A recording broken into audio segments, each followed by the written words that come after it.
वाढत्या उन्हाची तीव्रता आणि कडाका लक्षात घेता अनवाणी चालणाऱ्या लहान मुलांच्या पायांना चटके बसू नयेत या उदात्त हेतूने रावेर येथे चप्पल वाटपाचा कार्यक्रम उत्साहात पार पडला।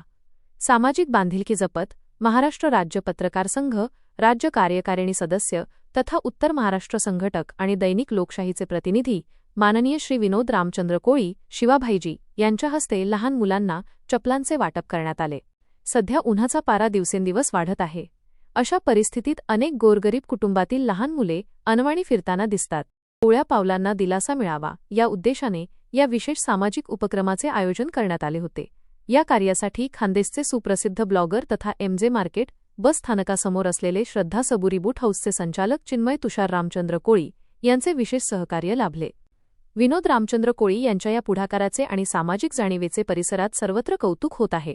कडक उन्हात मुलांची होणारी पायपीट थांबवण्यासाठी राबवण्यात आलेला हा उपक्रम अत्यंत प्रेरणादायी असल्याची भावना स्थानिक नागरिकांनी व्यक्त केली आहे। याप्रसंगी नितीन भवर, विजय सोनार, कौशल पाटील, धनराज कोळी, हर्षल कोळी यांच्यासह परिसरातील नागरिक मोठ्या संख्येने उपस्थित होते। हा उपक्रम यशस्वी करण्यासाठी अनेकांनी परिश्रम घेतले।